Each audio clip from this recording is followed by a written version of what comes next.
जय हिंद दोस्तों, मेरा नाम है वक़ब और आज की इस वीडियो में मैं आपको बताने वाला हूं कि अगर आप फर्स्ट टाइम ट्रैवलर हैं तो आपको अपना बैग जो है किस तरीके से इंटरनेशनल फ़्लाइट के लिए पैक करना चाहिए।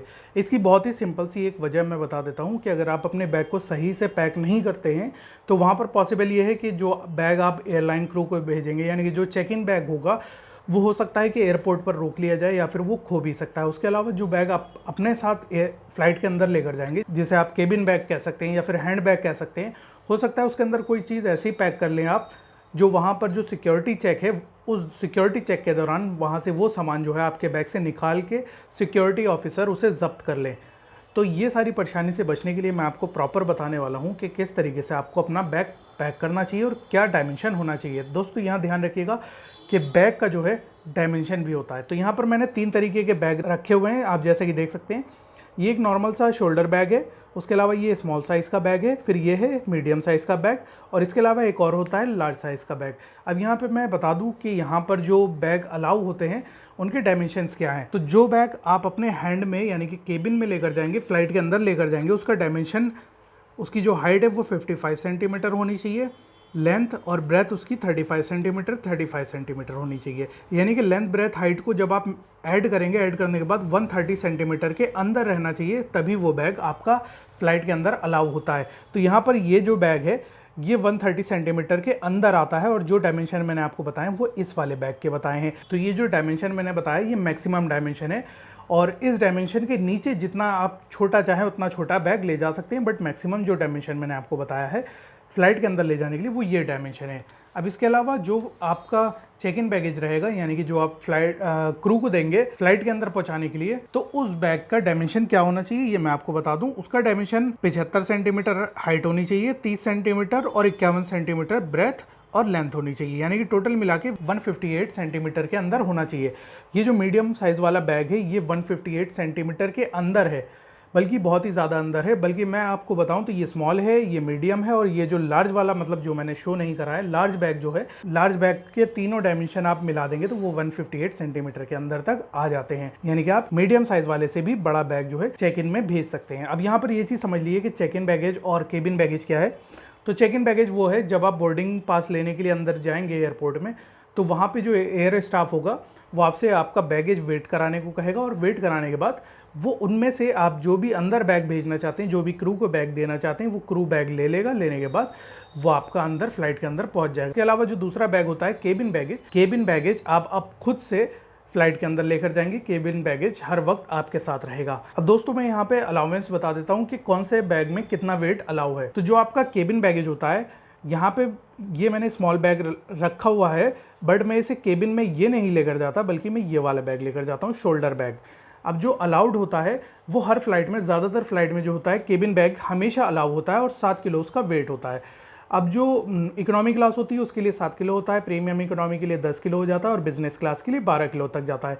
ये हर फ्लाइट के साथ वेरी कर सकता है कि वो कितना अलाउ कर रहे हैं। ये आपके टिकट के अंदर मेंशन होता है कि आपके केबिन बैगेज जो है वो कितना अलाउड है, बट मोस्ट केसेस में 7 किलो अलाउ होता है। अब यहाँ पे ये जो थर्ड वाला बैगेज है जिसे मैं चेक इन बैगेज कह रहा हूँ, तो चेक इन बैगेज में मीडियम या फिर लार्ज आप ले जा सकते हैं और इसका जो अलाउंस होता है वो भी आपके टिकट पे मेंशन होता है। टिकट पे कैसे मेंशन होगा, वहाँ पे या तो केजी में लिखा होगा कि 25 केजी या 30 केजी। अगर 25 केजी या 30 केजी लिखा हुआ है तो आपने उसका जो वेट है वो 25 किलो या 30 किलो होना चाहिए। और अगर आपके टिकट में ये मेंशन है कि 2 पीस या फिर 1 पीस अलाउड है, तो 1 पीस का जो मोस्ट केसेस में, मोस्ट फ्लाइट में वेट होता है वो होता है 23 किलो, यानी कि 23 किलो का वजन उसमें होता है। तो यानी कि अगर 2 पीस अलाउ है तो यानी कि 23 किलो का एक बैगेज और 23 किलो का एक और बैगेज, यानी कि टोटल हो गए आपके 46 केजी दोनों मिला के।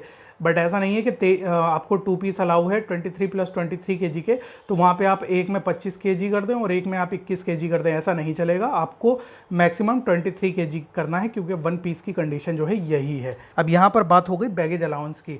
अब यहाँ पर दोस्तों मैं एक बात और बता दूं कि इन केस आप अगर लैपटॉप लेकर चल रहे हैं, आपका वजन पूरा भर गया, आप लैपटॉप लेकर चल रहे हैं, तो लैपटॉप की एक और कंडीशन होती है कि ज़्यादातर फ्लाइट जो होती है लैपटॉप के लिए एक एक्स्ट्रा बैग अलाउ कर देती हैं। यानी कि यहाँ जो ये आप थर्ड बैग देख रहे हैं, अगर मैं इसके अंदर लैपटॉप रख लूँ और लैपटॉप का सारा सामान रखूँ, उसके अलावा कुछ भी नहीं रखूँ, तो ये मुझे as a extra bag complimentary flight जो है वो अलाउ कर देगी। यानी कि बिना पैसा दिए, बिना एक्स्ट्रा लगेज के मैं लैपटॉप बैग को ले जा सकता हूँ। ये ज़्यादातर फ्लाइट जो है अलाउ करती हैं। इसके लिए आपको अपनी फ्लाइट से पता करना पड़ेगा। बट लो कॉस्ट कैरियर जो होते हैं वो अलाउ नहीं करते, यानी कि जितनी फुल फ्लैज एयरलाइंस होती हैं तो ये ज़्यादातर केसेस में क्या करती हैं कि लैपटॉप बैग को as a extra bag allow कर देती हैं। यानी कि आपका जो लगेज है वो आप पूरा भर लीजिए, 7 किलो का आपका ये बैगेज हो गया, उसके अलावा 30 किलो का आपका ये बैगेज हो गया, यानी कि आपका लगेज पूरा फुल हो गया। उसके बाद आपके पास अगर एक्स्ट्रा लैपटॉप बैग है और उसके अंदर लैपटॉप और लैपटॉप के सामान के अलावा और कुछ नहीं है तो वो लैपटॉप बैग भी अलाउ कर देंगे। अब यहाँ पे मैं 2 चीज़ें आपको और बता दूं और उसके बाद मैं आपको बताऊंगा कि कौन सा सामान कौन से वाले बैग में किस तरीके से भरना है। तो लैपटॉप वाले बैग का मैंने आपको बता दिया है। अब यहाँ पर मैं एक चीज़ और बता दूँ, तो ये दोनों जो बैग हैं इसके अंदर आप जैसा कि देखेंगे कि यहाँ पर इसमें लॉक लगा हुआ है। तो आपके बैग के अंदर लॉक ज़रूर होना चाहिए ताकि आप उसे अपने बैग को लॉक कर सकें, कोई भी आपके बैग के साथ छेड़खानी ना करे। सबसे पहली चीज़ ये हो गई। सेकंड चीज़ ये है कि अगर आपका बैग जो है वो हार्ड केस का नहीं है, जैसे कि ये हार्ड केस वाला है बल्कि कपड़े वाला बैग है, तो कपड़े वाले बैग में आप क्या करेंगे, उस वाले बैग को आप पन्नी में पूरा बैग रैप कर लेंगे। यानी कि आपने उसमें सामान भरा, सामान भरने के बाद उससे पन्नी में डाला, पन्नी में डालने के बाद उसे पूरी तरीके से टेप कर देंगे। और ध्यान रखिएगा कि इसमें आपको लॉक ज़रूर लगाना है। अगर ये वाला लॉक आपके बैग में नहीं है, यानी कि ये वाला बैग अगर ये वाला लॉक आपके बैग में नहीं है तो जो नॉर्मल वाले ताले आते हैं छोटे वाले, वो ताले आपको ज़रूर लगाने हैं। वो लगाने के बाद ही आपको अपना बैग पैक करना है ताकि कोई भी किसी भी तरीके से आपके बैग के साथ छेड़खानी ना कर सके। इसके अलावा एक और चीज़ मैं आपको बता दूं कि अगर आप जो भी बैग चेक इन के लिए भेज रहे हैं, यानी कि फ़्लाइट क्रू को दे रहे हैं फ्लाइट के अंदर ले जाने के लिए, तो वहाँ पर आप एक स्टिकर ज़रूर लगा दीजिएगा। स्टिकर में आपको क्या लिखना है, अपना नाम लिखना है, आप कहाँ से उड़ेंगे, कहाँ जा रहे हैं और आपका वापसी का डेस्टिनेशन क्या है। अगर आपका वापसी का डेस्टिनेशन नहीं है तो इसे रहने दीजिएगा, सिर्फ ये 2 चीज़ें लिखिएगा। लिखने के बाद नीचे अपना फ़ोन नंबर डाल दीजिएगा।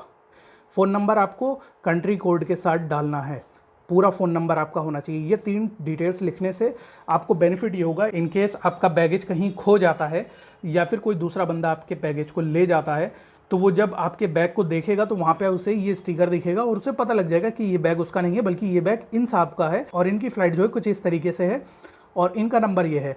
तो वो बंदा जो है आपको कॉन्टैक्ट करेगा और आपके बैग के मिलने के चांसेस जो है यहाँ पर बढ़ जाएंगे। यानी कि आपका बैग जो है खोने के चांसेस कम हो जाते हैं बल्कि मिलने के चांसेस ज़्यादा हो जाते हैं। और ऐसा केसेस मैंने देखा है कि इस एक स्टिकर की वजह से लोगों को अपने बैग मिले हैं। अब यहाँ पे दोस्तों मैं सबसे इंपॉर्टेंट चीज़ पे आ जाता हूँ कि कौन से बैग में क्या चीज़ अलाउ है। तो सबसे पहले हम चेक इन बैगेज की बात करेंगे, यानी कि जो बैग जो है आप फ्लाइट क्रू को देंगे ताकि वो फ्लाइट के अंदर ले जाए। इसके अंदर आपको शार्प ऑब्जेक्ट्स रखने हैं, यानी कि जो भी शार्प ऑब्जेक्ट्स आप लेकर चल रहे हैं, जैसे ब्लेड हो गया, नाइफ हो गई, सीजर हो गई, ये सारी की सारी आपको चेक इन बैगेज में रखने हैं। आपको हैंड बैगेज में या फिर केबिन बैगेज में नहीं रखना है। अगर आपके पास लिक्विड है जो कि 100 ml से ज़्यादा है, यानी कि आपकी 1 लीटर की बोतल है, आधे लीटर की बोतल है, तो उसे आपको पन्नी में डालना है। पन्नी में डालने के बाद पूरी टेपिंग करके अच्छे से उसे पैक करना है और पैक करने के बाद उसे चेक इन बैगेज में डालना है।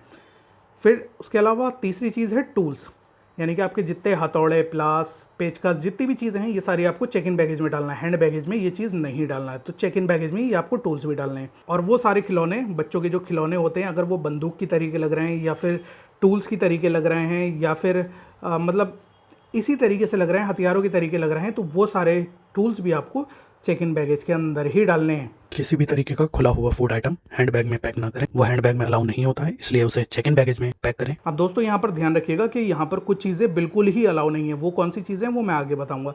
तो आपको चेक इन बैगेज का पता लग गया कि एक पर्टिकुलर डायमेंशन है, डायमेंशन के अंदर आपका कोई भी बैग हो वो आप चेक इन बैगेज में भेज सकते हैं। उसके अलावा क्या क्या चीज़ें आपको चेक इन बैगेज में रखनी है। अब यहाँ पर मैं आता हूँ केबिन बैगेज में। आपके पास कोई भी डिवाइस है वो बैटरी ऑपरेटेड है, जैसे आपका ट्रिमर हो गया, मोबाइल फ़ोन हो गया, और मैं यहाँ पर आपको दिखा देता हूँ कि जैसे कि आपका ट्रिमर हो गया, आपका ये पावर बैंक हो गया, आपका ये ट्रू वायरलेस ईयरफोन हो गया। तो ये सारी चीज़ें जो हैं बैटरी ऑपरेटेड हैं और ये बैटरी ऑपरेटेड चीज़ें जो हैं आपको केबिन बैगेज के अंदर रखनी है। इसके अलावा आपके पास जितना भी पैसा है, पैसा भी आपको या तो केबिन बैगेज में रखेंगे या हाथ में रखेंगे। हाथ में रखें तो ज़्यादा बेहतर है। उसके बाद ज्वेलरी आइटम है तो ज्वेलरी आइटम भी आपको केबिन बैगेज के अंदर ही रखनी है, क्योंकि अगर आपका चेक इन बैगेज खोता है तो फ्लाइट क्रू जो है कोई भी जिम्मेदारी आपके सामान की नहीं लेगा। और आपका अगर इंश्योरेंस भी है तो इंश्योरेंस भी आपको लिमिटेड अमाउंट का ही मिलता है, तो आपकी जितनी ज्वेलरी पैसा वगैरह है वो भी इसमें रखना है। इसके अलावा अगर आपकी मेडिसिन है, मेडिसिन भी आपको केबिन बैगेज में ही रखनी है, यानी कि हैंड बैगेज में ही रखनी है। क्योंकि केबिन बैगेज में आपको मेडिसिन वगैरह रखने की ज़रूरत इसलिए है ताकि इन केस अगर आपकी फ़्लाइट में तबीयत ख़राब हो जाए या फिर आप जिस कंट्री जा रहे हैं वहाँ पर आपका चेक इन बैगेज खो जाए तो आपके केबिन बैगेज के अंदर सारी मेडिसिन होनी चाहिए। सारी मेडिसिन का मतलब है कि आप सिर्फ इतनी ही मेडिसिन लेकर ट्रैवल करें जितना आप वहाँ के इमिग्रेशन को प्रूफ कर सकें कि ये आपके इस ट्रैवल के लिए सफिशिएंट मेडिसिन है। और कोशिश ये करें कि इंडियन इमिग्रेशन पॉसिबल है कि वो आपकी सारी मेडिसिन निकलवा दे, तो इमरजेंसी के हिसाब से सिर्फ इमरजेंसी के हिसाब से कुछ मेडिसिन आप केबिन बैगेज में रखें और बाकी मेडिसिन आप चेक इन बैगेज में रख दें। यानी कि आप मान लिए हर आपको जो जो बीमारी है उसकी 2-2 मेडिसिन इसमें रख लें और बाकी जो भी पूरा पत्ता है तो वो बाकी आप इसमें रख लें, यानी कि चेक इन बैगेज में रख लें। तो केबिन बैगेज में आपको सिर्फ कम से कम मेडिसिन रखनी है और सिर्फ इमरजेंसी की रखनी है, ताकि इन केस आपको फ्लाइट में या ट्रैवल के दौरान अगर ज़रूरत पड़े तो आपके पास मेडिसिन होनी चाहिए। अच्छा, मेडिसिन मैं आपको बता देता हूँ कि आपको कौन कौन सी मेडिसिन रख ही लेनी चाहिए। अगर आपको ब्लड प्रेशर है तो जाहिर सी बात है ब्लड प्रेशर की मेडिसिन होनी चाहिए। अगर आपको शुगर है तो शुगर की मेडिसिन होनी चाहिए। इसके अलावा अगर आप फर्स्ट टाइम ट्रैवलर हैं तो कोशिश करिएगा कि आपके पास हाजमे की दवा होनी चाहिए, यानी कि डाइजेस्टिव पिल्स होनी चाहिए। उसके बाद डायरिया की मेडिसिन होनी चाहिए, गैस वगैरह की मेडिसिन होनी चाहिए। तो ये कुछ मेडिसिन है जो आपके पास होनी चाहिए। और बुखार की ज़रूर से ज़रूर होनी चाहिए, क्योंकि विदेश में क्या होता है कि इंडिया में तो हमारे 1 गोली ले लो 2 गोली ले लो आपको मिल जाती है और उसके बाद मेडिसिन बहुत सस्ती है, फ्री के बराबर हैं, मतलब कि आप 10 रुपये में पूरा पत्ता आपको मिल जाएगा। बट विदेश में ऐसा नहीं है। विदेश में आपको अगर खाली पैरासीटामोल भी लेनी है, यानी कि बुखार की दवा भी लेनी है ना, तो उसके लिए कम से कम 120 रुपये खर्च करने पड़ेंगे और उसमें क्या मिलेगा 6 गोली या फिर 12 गोली, और वो पूरी आपको लेनी है। तो बेहतर ये है कि मेडिसिन तो आप कुछ यहीं से लेकर जाएं और अपने डॉक्टर से एक बार ज़रूर कंसल्ट करें कि कौन कौन सी मेडिसिन आपको लेकर जानी चाहिए। अच्छा, एक चीज़ ये, अगर आपकी रात भर की फ़्लाइट है तो आपका जो फ्रेश होने वाला सारा सामान है वो आप हैंड बैगेज में रख लीजिए। हैंड बैगेज से रखने का भी तरीका है। अब जैसे कि आपका तेल हो गया, अब यहाँ पर जैसे कि आप देख सकते हैं ये एक तो मेरा दवा है, एक ये दवा आ गई, उसके अलावा ये ऑयल आ गया, अब इसके अलावा ये क्रीम है, फेस वॉश हो गए। तो ये सारी चीज़ें क्या है, ये सारी चीज़ें आपको मैक्सिमम 100 ml में होनी चाहिए और इनकी टोटल क्वांटिटी जो है 1 लीटर तक होनी चाहिए, 1 लीटर से ऊपर नहीं होनी चाहिए। इन सारी चीज़ों को आपको प्रॉपरली पन्नी में पहले रखना है, फिर टेपिंग लगा के अच्छे से पैक करना है ताकि कोई भी चीज़ लीक ना हो। तो ये जितना भी फ्रेश होने वाला आइटम है या फिर मेडिसिन है लिक्विड वाली, ये आपको हैंड बैगेज में रखनी है, यानी कि केबिन बैगेज में रखनी है। और इसके अलावा जो परफ्यूम वगैरह है ये भी आप इसी में रख सकते हैं। तो ध्यान रखिएगा कि टोटल क्वांटिटी जो है वो 1 लीटर से ज़्यादा नहीं होनी चाहिए और एक आइटम की क्वांटिटी 100 ml से ऊपर नहीं जानी चाहिए, 100 ml के अंदर ही रहनी चाहिए या फिर 100 ml तक रहनी चाहिए। और सेफ साइड रहने के लिए अगर मान लीजिए चेक इन बैगेज खो जाता है तो आपके पास कम से कम 1 जोड़ी कपड़े आपके केबिन बैगेज के अंदर, आपके हैंड बैगेज के अंदर होने चाहिए, ताकि आप जब उस कंट्री पहुंचे तो आप वहां पर चेंज भी कर सकें। तो सेफ साइड रहने के लिए आप यहाँ पर अपने हैंड बैगेज में 1 जोड़ी कपड़े रख सकते हैं। इसके अलावा आपके जितने भी डॉक्यूमेंट्स है, पासपोर्ट है, वीज़ा है, टिकट है, होटल बुकिंग है या और कोई भी डॉक्यूमेंट्स है, वो सारे के सारे आपको हैंड में रखने हैं, आपके हाथ में रखने हैं। आप बैग में रखना चाहें आप बैग में मत रखिए, बैग में रखने से अच्छा है आप उसे हाथ में रखिए, क्योंकि एयरपोर्ट पे बार बार उसकी ज़रूरत पड़ती है। तो उसे आप हाथ में रखिए, जब फ्लाइट के अंदर पहुंच जाएं तो उसके बाद आप अपने बैग के अंदर उसे रख सकते हैं। तो ये सारी चीज़ें मैंने आपको बता दी कि कौन कौन सी चीज़ें आपको किस तरीके से अपने बैग को पैक करना है। दोस्तों यहाँ पर एक चीज़ मैं और बता दूं कि मैंने जो जो चीज़ें यहाँ पर मेंशन नहीं करी हैं, जैसे कि आपका चार्जर हो गया, आपके नॉर्मल वायर वाले ईयरफोन हो गए, और भी कुछ चीज़ें मैंने मेंशन नहीं करी हैं। तो जो चीज़ें मेंशन नहीं करी हैं वो सारी आप किसी भी बैग में रख सकते हैं, हैंड में भी रख सकते हैं, चेक इन में भी रख सकते हैं, कोई परेशानी नहीं होगी। बट ध्यान रखिएगा जो चीज़ें मैंने जैसे बताई हैं कि हैंड बैगेज में, केबिन बैगेज में क्या जाएगा तो वो चीज़ उसी में रखनी है, चेक इन बैगेज में क्या जाएगा वो चीज़ उसी में रखनी है, और लैपटॉप बैग में क्या कैसे जाएगा ये सारी चीज़ें मैंने आपको बता दी। आई होप कि ये सारी चीज़ें आपके समझ में आ गई होंगी। अब यहाँ पर मैं आपको एक चीज़ बता दूँ कि एक फ़्लाइट में क्या क्या चीज़ें बिल्कुल अलाउ नहीं है। एक तो तेज़ाब वाली चीज़ें कोई भी अलाउ नहीं है, एक जहर वाली चीज़ें बिल्कुल भी अलाउ नहीं है, फ्लेमेबल लिक्विड्स अलाउ नहीं है, जैसे कि आपका लाइटर हो गया। लाइटर में एक बात ध्यान रखिएगा कि आप जो सिगरेट वगैरह है, सिगरेट भी उतनी ही लेकर कैरी करें जितना आप शो कर सकें कि ये सिर्फ आपके लिए ही है, दूसरे को आप नहीं देंगे और आपको इस सिगरेट की ज़रूरत है। इन सिगरेट के बिना आपकी तबीयत ख़राब हो जाएगी, तभी वो सिगरेट अलाउ करेंगे। प्लस हो सकता है वो लाइटर अगर आप लेकर चल रहे हैं तो हो सकता है कि वो लाइटर रोक लें, वरना 1 लाइटर तक तो ले जा सकते हैं। मैं ले जा चुका हूं तो मुझे तो कोई परेशानी नहीं हुई, बट फिर भी अगर वहां पर वो सिक्योरिटी चेक में निकलवा लेते हैं तो वो आपको फेंकना पड़ेगा। वैसे लाइटर जो है अलाउ नहीं होता है। लाइटर जो मैं बात कर रहा हूँ वो छोटे वाले लाइटर की बात कर रहा हूँ। इसके अलावा आपके एक्सप्लोजिव्स अलाउ नहीं है, जैसे कि आपके पटाखे वगैरह हो गए, फिर ब्लीच आइटम या फिर पेरोक्साइड्स अलाउ नहीं है, फिर किसी भी तरीके का हथियार अलाउ नहीं है, या फिर हैविली मैग्नेटाइज्ड मटेरियल अलाउ नहीं है। कोई भी मैग्नेट का मटेरियल है जो बहुत ही ज़्यादा हैविली मैग्नेटाइज है तो वो भी अलाउ नहीं है। तो ये कुछ चीज़ें हैं, कुछ लिस्ट है जो मैंने आपको बता दिया है कि ये चीज़ें अलाउ नहीं है। बट बेसिक चीज़ें जो होती हैं जो लोग लेकर ट्रैवल करते हैं वो सारी चीज़ें मैंने इसमें कवर कर ली हैं, क्या क्या चीज़ें कैसे कैसे आपको पैक करनी है। अगर कोई चीज़ समझ में नहीं आई है तो नीचे कमेंट करके आप पूछ सकते हैं। आने वाले टाइम में मैं और ज़्यादा वीडियोज़ जो है बनाने की कोशिश करूँगा।